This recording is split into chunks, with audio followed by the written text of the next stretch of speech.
The gunshot echoed through the cornfields like a thunderclap from hell, shattering the lazy hum of cicadas on that sweltering July afternoon in rural Iowa. Ethan Harper's body crumpled into the dirt, his blood staining the earth redder than the state fair banners fluttering in the distance, while his best friend, his secret lover, screamed a name that no one else in their small town had ever heard whispered aloud. In the chaos of sirens and flashing lights, as the paramedics zipped the body bag shut, young Caleb Monroe clutched Ethan's dog tags, vowing silently that this hero's story wouldn't end in silence, not while he still had breath in his lungs. Caleb Monroe had always known that loving Ethan Harper would cost him something, but he never imagined it would demand everything. It started innocently enough, back in the summer of 2012, when they were both 18 and the world felt like it stretched out forever under those endless Iowa skies.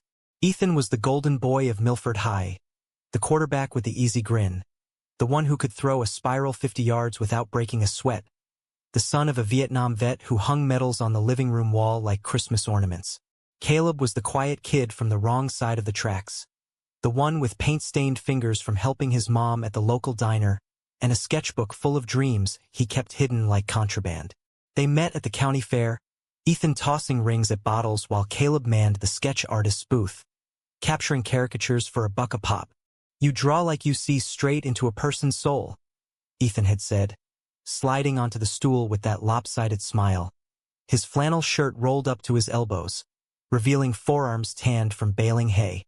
Caleb's pencil had trembled just a little as he outlined the sharp jawline, the hazel eyes that crinkled at the corners. By the end of the night, they were sharing stolen cotton candy behind the Ferris wheel, laughing about how the town's busybodies whispered about Caleb's artistic tendencies, like it was code for something sinful. That was the hook of it. The laughter, easy and unforced, in a town where secrets festered like untreated wounds. Milford, Iowa, population 2,847, was the kind of place where Sunday sermons droned on about family values, and the local VFW hall flew the flag higher than the water tower. Ethan's dad, Jack Harper, was the unofficial mayor, a burly man with a handshake like a vice grip and stories of nom that ended with lessons on manhood. "Real men protect what's theirs," he'd say, clapping Ethan on the back after every touchdown. Caleb's mom, Rita, scraped by on tips and prayers, her own heart scarred from a husband who'd lit out for the highways when Caleb was 5. "Love's a gamble, kiddo," she'd warn over greasy hash browns, her eyes distant. "But some bets are worth losing everything for." By fall, Ethan and Caleb were inseparable, or as inseparable as two boys in a town like Milford could be.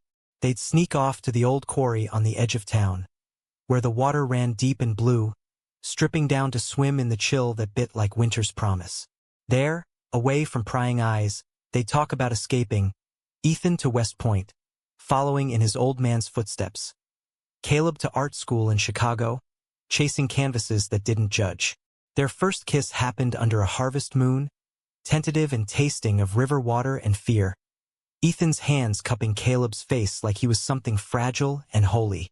"I can't stop thinking about you," Ethan murmured against his lips, voice rough with the weight of it all. "It's like you're in my blood now." Caleb pulled back just enough to search those hazel eyes, the quarry's mist curling around them like a veil. "Then don't stop. We'll figure it out." But figuring it out meant lies layered like onion skins. At school, they were buddies, slapping high fives in the halls. At home, Ethan dodged his dad's questions about why he spent so much time goofing off with the Monroes. Caleb buried his sketches of Ethan deep in his mattress, pages filled with the curve of his neck, the way his lashes cast shadows in the dawn light. They stole moments, a brush of fingers in the truck cab, a too-long hug goodbye after study sessions that dissolved into fevered whispers. Graduation came like a freight train, caps tossed under stadium lights while pomp and circumstance blared from tinny speakers. Ethan got his acceptance to West Point, Caleb a partial scholarship to the School of the Art Institute. They promised letters, calls, visits, anything to bridge the miles. But on the night before Ethan shipped out, they drove to the quarry one last time, the air thick with fireflies and unspoken dread. "Marry me?" Ethan said suddenly, the words tumbling out as he traced Caleb's knuckles with his thumb. He pulled a simple silver band from his pocket, scavenged from his grandma's old jewelry box. Not legal, not yet, but in our hearts. Say you'll wait for me. Caleb's throat tightened, tears pricking hot. Always. God. Ethan. Always. They exchanged rings in the moonlight, vows whispered against skin, sealing a pact that felt eternal. Then Ethan was gone, the hum of his bus fading into the pre-dawn fog, leaving Caleb with a hollow ache that no amount of sketching could fill. West Point molded Ethan into something sharper, his letters filled with drills and discipline, tales of barracks banter that skirted the edges of their truth. They'd never understand us here, he'd write, postmarked from the Hudson Valley. But every night, I twist that ring on my chain and remember. Caleb's replies were bursts of color, descriptions of Chicago's gritty loop, the thrill of his first gallery show, the loneliness that gnawed like hunger. He worked doubles at a coffee shop to cover tuition, his fingers stained with espresso instead of charcoal, dreaming of the day they could build a life without shadows. 2 years in, Ethan proposed for real on leave, down on one knee in a Grant Park gazebo, the city skyline glittering like a promise kept. Marriage equality had swept the nation just months before, a Supreme Court whisper that roared through their world. They said "I do" in a quiet ceremony at City Hall. Caleb in a borrowed suit that hung loose on his frame, Ethan crisp in dress blues. No family attended. Jack Harper sent a curt note about disappointments. Rita sobbed into her apron over the phone, whispering apologies for a world too small.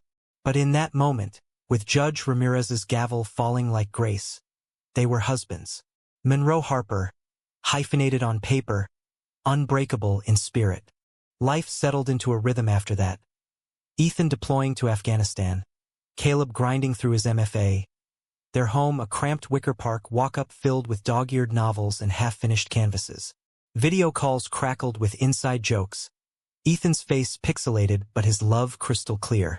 Can't wait to come home and burn breakfast with you, he'd tease, and Caleb would laugh, sketching his husband's jawline from memory. Then came the call that shattered it all. It was a Tuesday in June 2018, Caleb elbow-deep in clay at the studio, when his phone buzzed with an unknown number. Sergeant Ethan Monroe Harper has been killed in action, the voice said, flat and formal, like reading a grocery list. IED ambush in Kandahar province. Purple Heart posthumous. Heroes welcome home. The world tilted, Caleb's knees buckling against the workbench. He didn't scream, didn't shatter outwardly. He just nodded into the receiver, numb as the operator recited next-of-kin protocols. Jack Harper listed first, of course, the father who'd never acknowledged their marriage. Caleb hung up, sank to the floor, and wept for the man who'd promised forever, his ring glinting mockingly in the studio light. The funeral was a spectacle, Milford turning out in force, flags at half-mast, the high school band marching down Main Street, Jack Harper at the podium of the VFW hall, voice booming with pride. My boy died a hero, he thundered to the packed room, medals pinned to his lapel, tears carving tracks through the grief-etched lines of his face. He gave everything for his country, for the values we hold dear. Ethan was the best of us, strong, brave, unyielding. Caleb sat in the back row, a ghost in black wool, Rita's hand trembling in his. He'd flown in on a red-eye, hollow-eyed and silent, the weight of widowhood pressing like an anvil. Whispers rippled around him, the townies who'd never quite accepted the Chicago artist marrying their golden boy. Poor Jack, they murmured, losing a son like that, and now this. Jack's eulogy built to a crescendo, painting Ethan as the quintessential American soldier. Loyal son, fearless warrior, untouched by the world's complications. No mention of Caleb, no nod to the husband who'd buried his heart across an ocean. As the casket, draped in stars and stripes, gleamed under the hall's fluorescent buzz, Caleb felt the rage simmer beneath his grief, a slow boil threatening to erupt. When Jack stepped down to thunderous applause, folding the flag with military precision, Caleb rose. The room hushed, eyes swiveling like spotlights. He walked the aisle, each step echoing his pulse, until he stood at the podium, microphone cold against his palm. "Jack," Caleb said, voice steady despite the storm inside. "You don't get to tell Ethan's story alone. Not anymore." The air thickened, a collective intake of breath. Jack's face paled, but Caleb pressed on, the truth uncoiling like a long-held breath. "Ethan wasn't just your son," Caleb began, his words slicing through the stunned silence like a winter gale off the Mississippi. "He was my husband, and the hero you all mourn today. He fought harder battles than any foxhole could throw at him. Battles you ignored, battles this town turned its back on." Murmurs erupted, a wave of discomfort rippling from the front rows where the VFW old guard shifted uneasily in their folding chairs. Rita squeezed Caleb's hand from her seat, her knuckles white, but he shook her off gently. This wasn't for comfort. This was reckoning. Jack stood frozen by the casket, his broad shoulders hunched as if the weight of 20 years' denial had finally caught up. "Caleb," he growled low, stepping forward. "This ain't the time or place." "It's exactly the time," Caleb cut in, his voice rising, raw with the grief he'd bottled for weeks. "Because while you polished his medals and preached about manhood, Ethan was bleeding out in ways you never saw. He wrote me letters from the sandbox, not about glory, but about the whispers in his unit. The jokes that weren't jokes. The sergeant who cornered him in the showers, hissing that, 'Faggots like you don't belong under the flag.' Ethan swallowed it, Jack. For you. For this town. For the legacy you drilled into him since he could walk." The room fractured, gasps from the elderly aunts clutching rosaries, a child's confused whimper from the back, the click of smartphones capturing the unraveling. Caleb's eyes burned, but he didn't look away from Jack's, seeing the flicker of shame there, buried deep under layers of bluster. It hadn't always been betrayal, not from Ethan. Their love was the anchor, fierce and unyielding, even as the world tugged at its chains. After the wedding, Ethan's deployments blurred into a haze of waiting. Packages of homemade jerky from Rita, care boxes of Caleb's sketches tucked into Kevlar vests. They'd built rituals. Sunday morning calls synced to the international date line, where Ethan would describe the Hindu Kush mountains like brushstrokes on a vast canvas, and Caleb would counter with tales of gallery openings, the thrill of a critic calling his work hauntingly intimate. But cracks formed early. Ethan's first tour, 2015, brought home a man changed, eyes shadowed, laugh a beat too forced. "It's nothing," he'd insist over takeout Thai in their apartment, waving off Caleb's concern with a kiss that tasted like deflection. Later, in the dark, he'd confess fragments. The "don't ask, don't tell" repeal hadn't erased the undercurrent. The sidelong glances when his phone lit up with Caleb's name. "They think I'm hiding a girl back home," he'd mutter, tracing the tattoo on Caleb's ribs. A compass rose inked during a tipsy weekend in New Orleans. If they knew. Caleb held him then, fierce as a storm. "Let them think what they want. You're mine, Captain. That's the only uniform that matters." Re-enlistment came in 16, Ethan citing duty, but Caleb saw the plea in his eyes, the need to prove himself to a ghost father who'd equated love with conquest. Jack's letters arrived sporadically, stiff missives praising Ethan's progress, while ignoring the PS from Caleb. "He's happy, Jack. Truly. Wish you could see it." No reply, just silence, thicker than the Afghan dust Ethan shook from his boots. By 2017, the strain showed in stolen leaves. They'd drive out to the Iowa border, finding motels with neon vacancy signs, reclaiming each other in threadbare sheets. One night, in a roadside dive outside Des Moines, Ethan broke.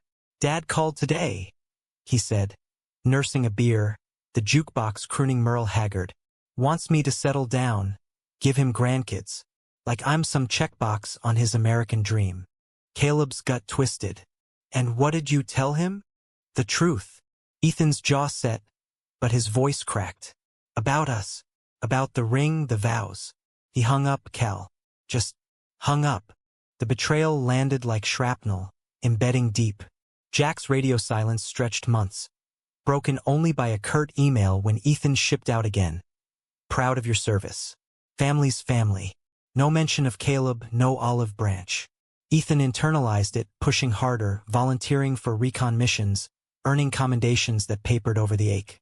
Caleb tried bridging the gulf, driving to Milford alone that Christmas, standing on the Harper's porch with a bottle of Jack's namesake whiskey and a sketch of Ethan in dress blues. Marlene, Ethan's mom, let him in, her eyes soft with unspoken apology. "He loves you, you know," she whispered in the kitchen, while Jack pretended to watch football in the den. "But Jack, he's from a different war." Jack emerged eventually, face thunderous. "You think a picture changes anything? Ethan's got a future, real legacy, not this confusion." "It's not confusion," Caleb shot back, voice low to spare Marlene. "It's love, the kind that outlasts medals." Jack's laugh was bitter, a bark that echoed his foxhole days. "Love? Boy loves what gets you killed. Distractions like that, they'd bury my son." Caleb left with the whiskey undrunk, the sketch torn in his fist. Back in Chicago, he poured it into his art. Canvases of fractured flags, lovers silhouetted against barbed wire, exhibited under titles like Unseen Valor. Critics raved. Buyers whispered. But Ethan, seeing the show on leave, pulled him aside in the emptying gallery. "This is us, isn't it? The pain you carry for me." "Not pain," Caleb lied, kissing his temple. "Fuel. We'll burn brighter for it." The ambush report came sanitized. Routine patrol, IED hidden in a marketplace, Ethan shielding his squad, buying them seconds to react. "Heroic end," they said. But Caleb pored over the classified emails from Ethan's CO, the ones smuggled to him postmortem, hints of hazing ignored, a promotion stalled because personal matters raised flags.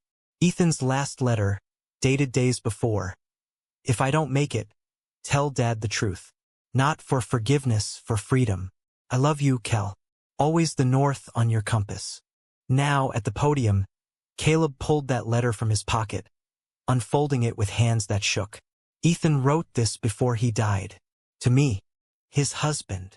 Gasps swelled anew as he read aloud, voice cracking on the salutation. "My dearest Cal." Jack lunged forward, face ashen.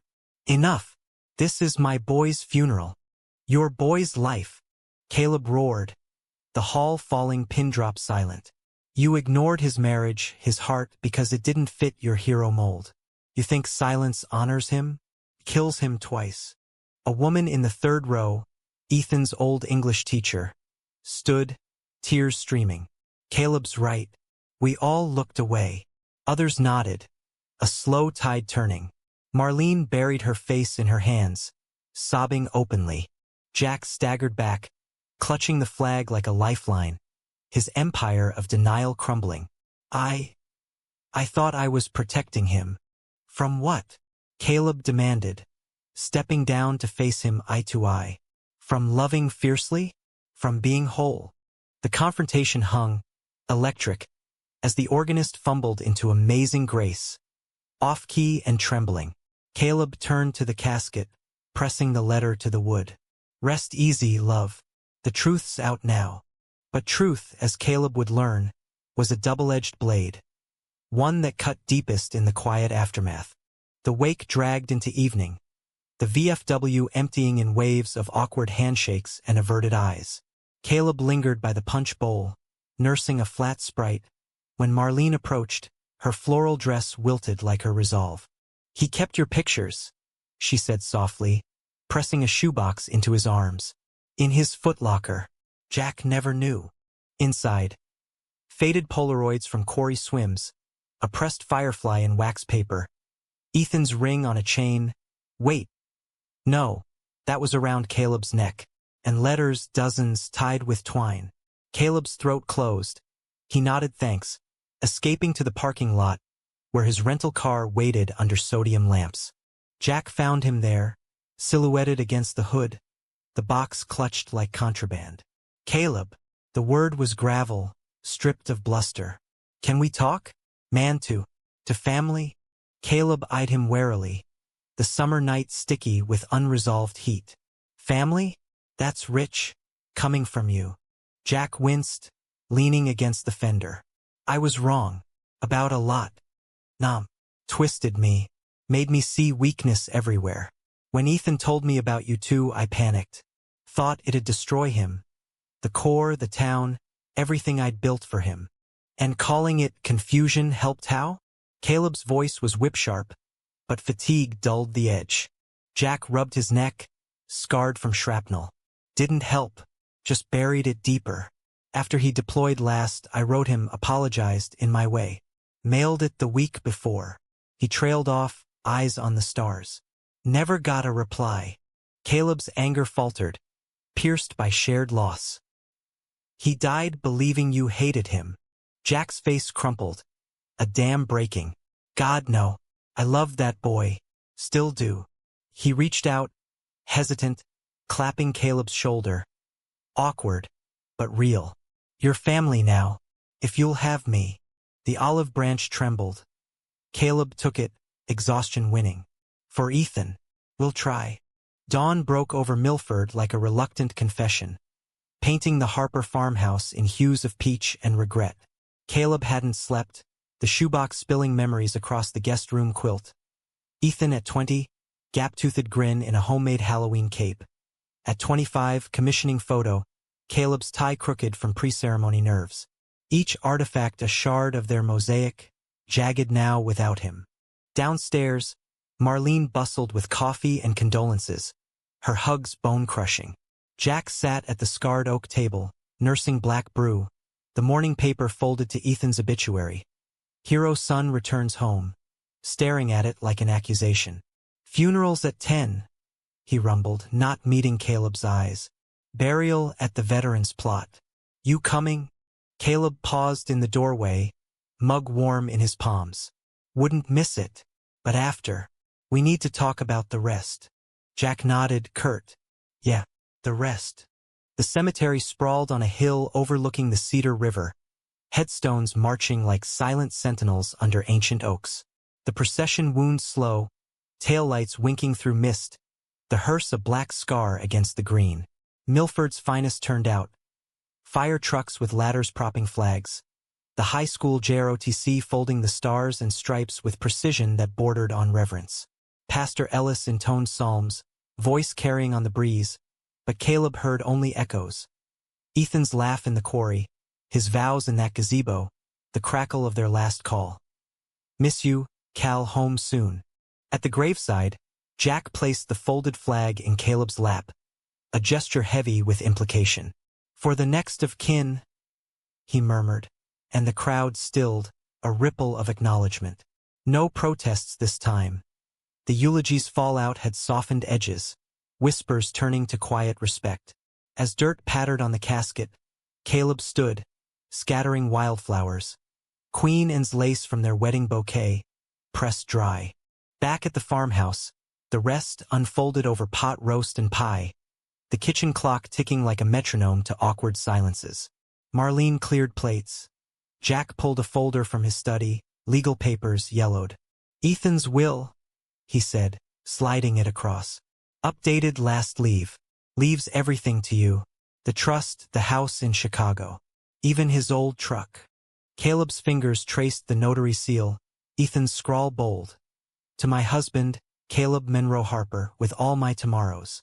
He planned ahead. Jack grunted. Always did. Smarter than me. A pause, then, there's more. Letters. From his CO. About the unit. The folder held redacted reports, investigation into hazing, Ethan's name blurred but unmistakable. Complaints filed anonymously, dismissed as morale issues. A final note. Sergeant Monroe Harper's conduct exemplary. Personal stressors noted but resolved. Caleb's stomach churned. They knew, and did nothing. Jack's fist clenched on the table. Bastards. I'll call my old contacts. Get it reopened. But betrayal's web tangled wider. That afternoon, as Caleb sorted the shoebox in the attic, dust motes dancing like fireflies. A creak on the stairs heralded Marlene, arms full of albums. Thought you might want these, she said, settling beside him on a trunk. Photos cascaded. Ethan as a toddler, Jack bouncing him on knee. Family Christmases, Caleb excised until 16, when a blurry snapshot showed him at the edge, arm around Ethan. He adored you from the start, Marlene confided, voice soft as moth wings. Told me first, after your quarry days. I hugged him tight, said love's love. Jack. He came around slower. Caleb flipped to a wedding shot stolen from City Hall's lobby cam. Why hide it? Marlene sighed. Pride. Jack's mostly. And fear for Ethan. The military, the town. We thought silence protected. It didn't, Caleb whispered, throat tight. It isolated him. Evening brought storm clouds, thunder rumbling like distant artillery. Caleb drove to the quarry alone, the old Ford's tires crunching gravel, headlights cutting fog. He sat on the lip, legs dangling over the abyss, Ethan's ring cold against his chest. You should have told me how bad it got, he murmured to the water, black as ink. I could have fought with you. Lightning forked, illuminating memories. Their honeymoon in the Smokies, hiking trails hand in hidden hand, Ethan's promotion party, where Caleb played bartender, dodging questions about the missus. The romance had been their rebellion. Picnics in Lincoln Park with contraband wine, slow dances in the kitchen to Coltrane records. Even in absence, Ethan's deployments wove romance into routine. Mixtapes labeled desert nights, letters scented with Caleb's cologne. But conflict brewed in subtext. Ethan's emails grew clipped toward the end, units tense. Miss you more than words. Caleb pressed in calls, sensing the undercurrent. But duty's code held Ethan back. Can't burden you, he'd say. You're my light.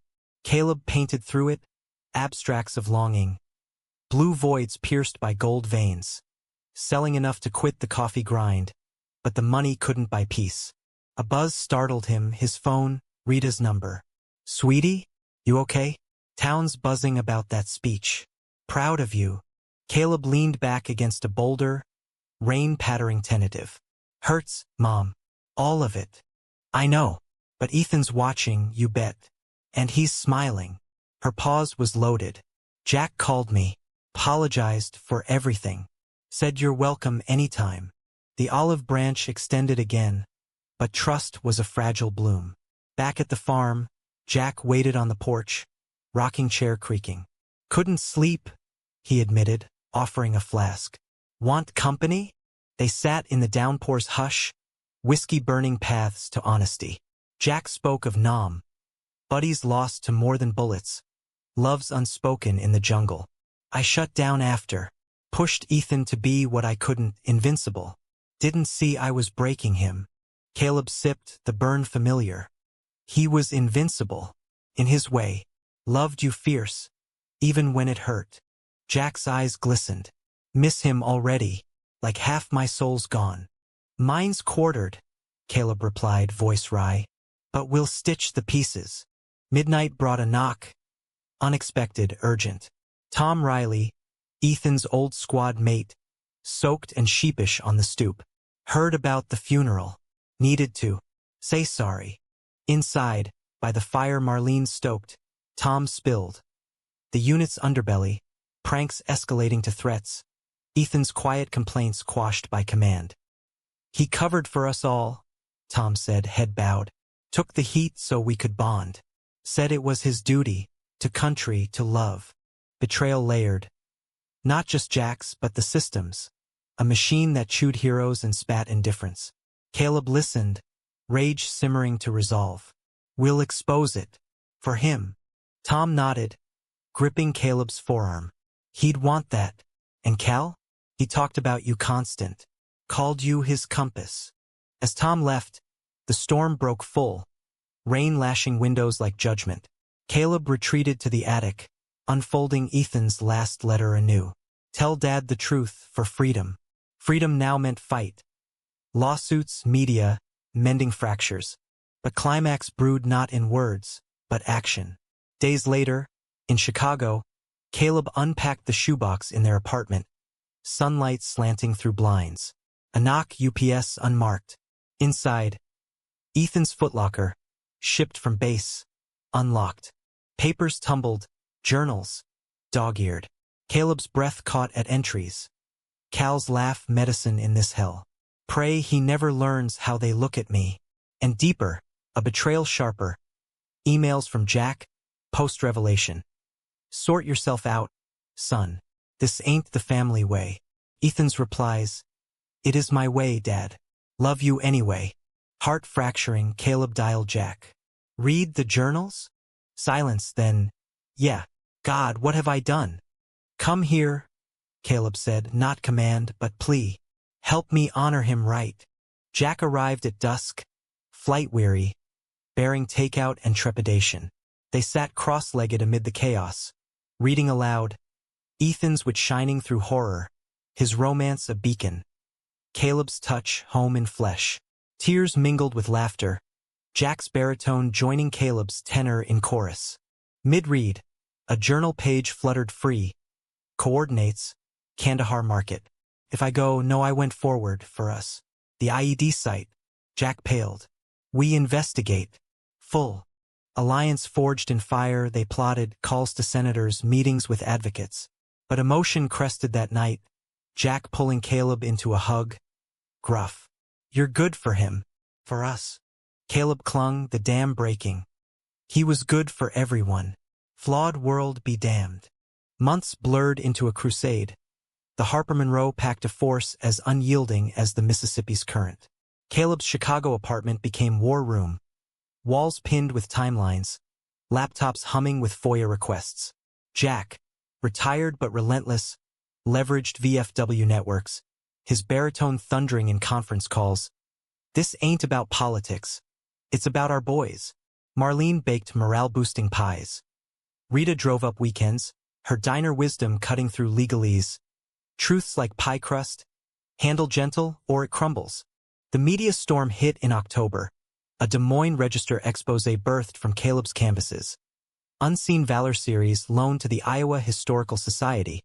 Captions detailing Ethan's silent story. Headlines screamed, Forgotten Hero, Gay Soldiers' Untold Fight. Pundits clashed on cable news, small-town pride clashing with coastal skepticism. But Caleb stayed grounded, interviews laced with Ethan's humor. He'd say, Cal, keep it light. They'll listen better with a smile.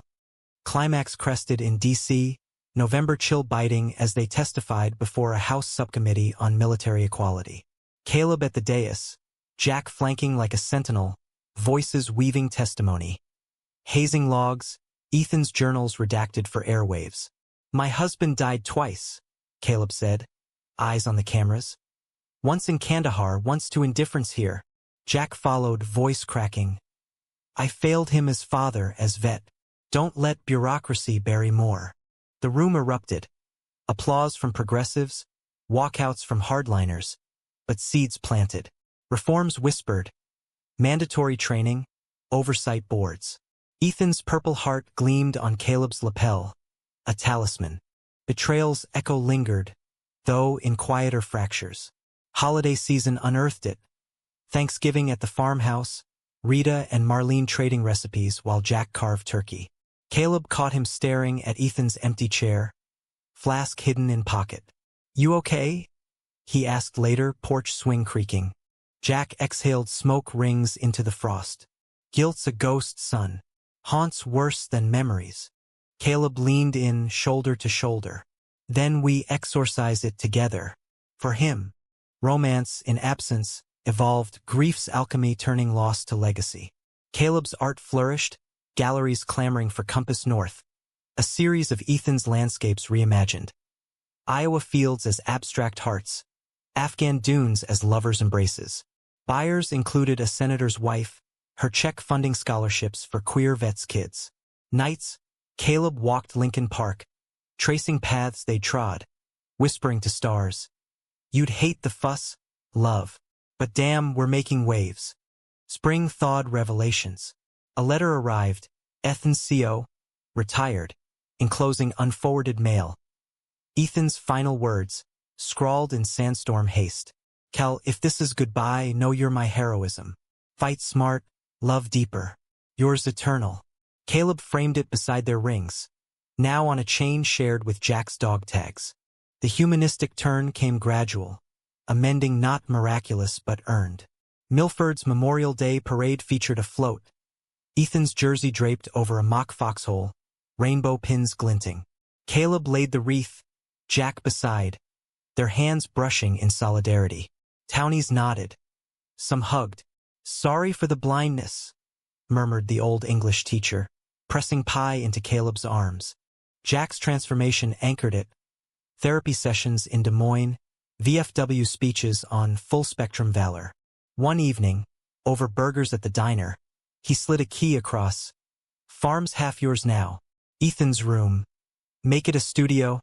Caleb's eyes misted. "Deal. But we paint the walls his favorite blue." Summer solstice brought full circle. Caleb returned to the quarry, easel in tow, Jack trailing with cooler and chairs. They sat as dusk fell, Caleb's brush dancing, Ethan emerging in strokes of sienna and gold, laughing eternal. Jack watched, silent reverence. "You see him," he said finally, voice thick, "like no one else." Caleb dipped his brush, adding fireflies. "He saw me first." As stars pricked the velvet sky, they toasted with river water in tin cups, to heroes unseen, loves unburied, truths unchained. Betrayal scars remained, faint lines mapping growth, but in their wake bloomed something profound. A family reforged, not despite the fractures, but through them. Caleb packed his kit at moonrise, Jack clapping his back. "Proud to call you son." The drive back hummed with cicadas, Iowa unrolling like forgiveness. In Chicago, the apartment awaited, canvases aglow, Ethan's spirit in every corner. Caleb hung the new quarry sketch, title simple, "Always North." Grief never fully lifts. It lightens, carried shared.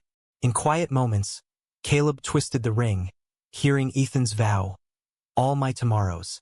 And in the world's wide weave, he built them one brushstroke, one bridge, one breath at a time.